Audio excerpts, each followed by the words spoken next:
Vous écoutez l'épisode 34 du podcast La boîte à outils des parents, le tiers séparateur.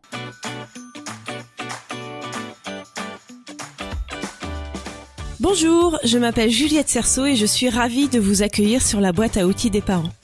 Je suis coach parental et coach de vie certifié. La boîte à outils des parents, c'est le podcast dédié aux parents d'enfants de la naissance à l'adolescence. Chaque mardi, je vous donne des outils concrets, applicables facilement et immédiatement pour vivre une parentalité plus épanouie. J'ai presque l'impression de dire un gros mot quand je parle de tiers séparateur. Il y a clairement deux courants. Celui qui ne jure que par le tiers séparateur et celui qui, au contraire, le dénigre. Pour cela, ce serait une question de mode, de culture plus évoluée, une connerie de progressistes féministes qui voudraient que le père de leurs enfants s'implique plus, comme si c'était mal. Bon, autant vous dire qu'il n'en est rien. La fonction du tiers séparateur n'est pas une nouveauté et n'est certainement pas une question de mode. C'est une réalité. Qu'elle vous plaise ou non, elle existe. J'ai entendu parler du tiers séparateur assez longtemps finalement après la naissance de mon fils. Comme je dis souvent, quand mon fils est né, il y a plein de choses que je ne savais vraiment pas comment faire. Et la répartition des rôles entre mon mari et moi en a fait partie. Pour moi, mon mari s'occupait de moi et moi je m'occupais de notre bébé. Je pense que c'est un fonctionnement qui est adapté dans les premiers jours, voire mois du bébé, mais pas au-delà. C'est l'expérience que j'ai vécue, mais je sais qu'elle concerne de nombreuses jeunes mères. Il est facile de se dévouer totalement et exclusivement à son bébé en occultant tout le reste. Et on s'occupe tellement bien et beaucoup de son bébé qu'on anticipe toutes ses demandes, tous ses besoins. Ce qui est primordial dans les premières semaines évidemment, mais qui ne l'est plus après. On ne vit que pour lui et tout le reste est secondaire. Tout le reste, c'est soi-même. Son équilibre, ses envies, ses besoins, sa vie de couple, sa vie sociale et parfois sa vie professionnelle. Le tiers séparateur est alors la personne qui nous sort de cette exclusivité, de cette fusion. Et il a raison de le faire car un tel fonctionnement sur le long terme n'est pas sain. Je parle là de ma propre expérience et de l'expérience de nombreuses mères. Mais cet état d'exclusivité peut également être tenu par le coparent. Je voudrais revenir un peu en arrière pour vous expliquer ça avec un peu plus de théorie. Le tiers séparateur est l'apanage du rôle du père. C'est le moment pour moi de vous parler des rôles du père et de la mère. Alors j'écris père et mère lorsque je parle des rôles avec des majuscules. Car même si c'est de fait genré, le rôle de la mère n'est pas forcément tenu par la maman biologique et le rôle du père n'est pas forcément tenu par le papa biologique. Ces rôles fonctionnent également avec des parents adoptants, avec des beaux-parents et aussi avec des couples parentaux homosexuels. L'idée est que dans chaque couple parentaux, il y ait l'un des deux qui s'occupe du rôle du père et l'autre le rôle de la mère. Ça peut fonctionner lorsque les parents sont séparés, mais la difficulté, vous voyez venir, réside dans le cas où l'un des deux parents n'est pas là. Le rôle de la mère, encore une fois avec une majuscule, est le plus souvent joué par la maman et vice-versa. Mais ce n'est que dans une majorité des cas. Il existe des situations dans lesquelles lorsque les deux parents sont présents et que c'est un couple hétérosexuel, que le rôle de la mère est tenu par le papa et le rôle du père tenu par la maman. Ça ne fait aucune différence. L'important est qu'il y ait les deux. C'est fondamental pour le bon développement de l'enfant, au-delà de l'individu qui l'incarne. Graciela Crespin, dans son ouvrage L'épopée symbolique du nouveau-né, décrit la position maternelle comme fournissant le substrat. Pendant les 9 mois de la gestation, le bébé ne vit que de ce que lui donne sa mère biologique. La mère et le fœtus ne forment qu'un seul être. Ainsi, à la naissance, il est difficile pour la mère et l'enfant d'être deux êtres différents. La mère pense pour son bébé, elle sait pour lui comme elle sait pour elle. Il y a une continuité biologique entre le corps de la mère et celui de l'enfant. Graciela Crespin décrit la position paternelle comme un opérateur psychique de séparation. Le père n'a jamais conçu le bébé comme soi, mais comme un autre être, dès le départ. Le bébé n'est pas, pour le papa, une partie de lui-même. Seul le père a une capacité séparatrice et régulatrice de la toute-puissance primordiale de la mère. C'est donc lui le tiers séparateur. Et c'est cet équilibre entre les deux rôles qui va créer un environnement de développement satisfaisant pour le bébé. Un environnement qui permettra à l'enfant de se développer en tant qu'individu à part entière, c'est-à-dire distinct de sa mère, de développer ses capacités sociales et donc d'être adapté socialement. Ce que tout parent souhaite du plus profond de son cœur. Mais aussi développer son autonomie et tout un tas d'autres compétences qui font un enfant au développement satisfaisant. Car si le tiers séparateur n'est pas présent, si l'autre parent, l'autre que celui ou celle qui joue le rôle de la mère, ne joue pas celui du père, il y a une carence.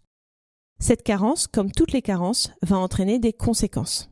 Si le tiers séparateur n'est pas là ou si son rôle n'est pas incarné par le coparent, la mère va être complètement fusionnelle avec son enfant et ne va pas lui permettre de se développer en tant qu'individu à part entière, en tant que personne différente de la mère. Cette carence-là va, de fait, entraîner une difficulté de séparation. Alors, cette difficulté de séparation peut entraîner plusieurs troubles ou difficultés et c'est embêtant car des séparations, il va y en avoir plein. Il y a la séparation réelle, si je puis dire, quand l'enfant est séparé physiquement de sa mère. Je pense par exemple à la situation dans laquelle l'enfant est confié à une autre personne que la mère pour que la mère puisse vaquer à ses occupations. Encore une fois, quand je parle de mère, c'est avec une majuscule, c'est dans le rôle de la mère. Il y a aussi une séparation qui arrive au moins une fois par jour, c'est l'endormissement. L'endormissement est une séparation.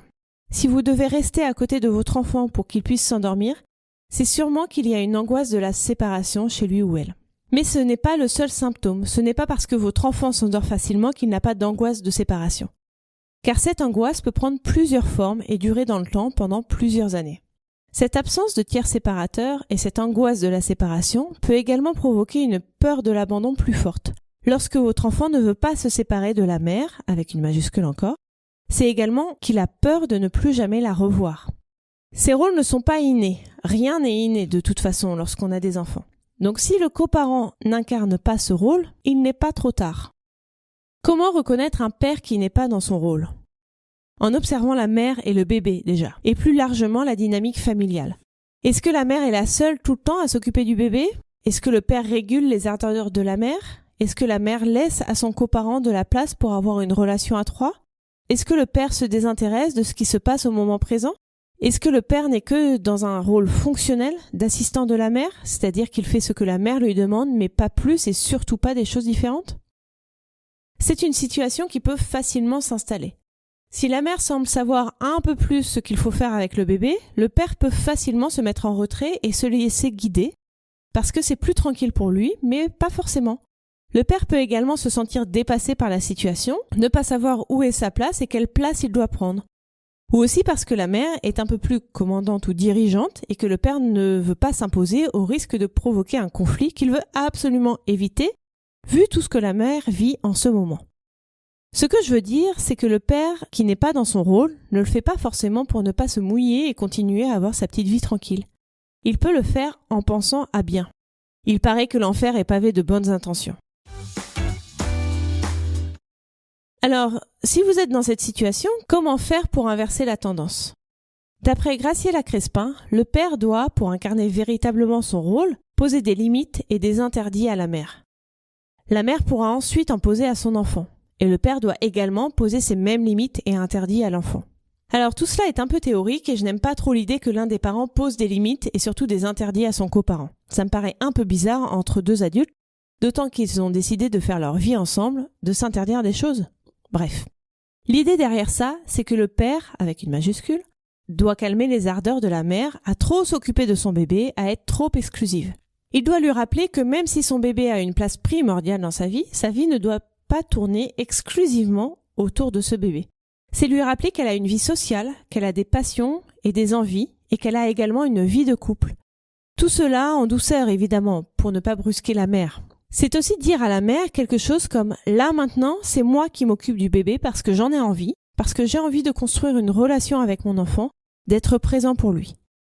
J'en profite pour vous dire qu'il est très important pour chacun des parents d'avoir des moments partagés seul avec son enfant, et ce, peu importe l'âge.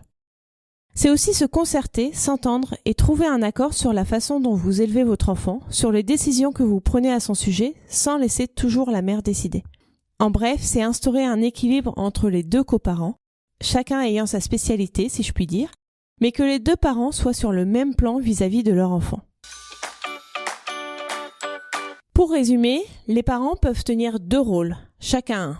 Il y a celui de la mère et celui du père, avec des majuscules. Le rôle de la mère est le plus souvent tenu par la maman biologique et le rôle du père est le plus souvent tenu par le papa biologique, mais ce n'est pas forcément toujours le cas.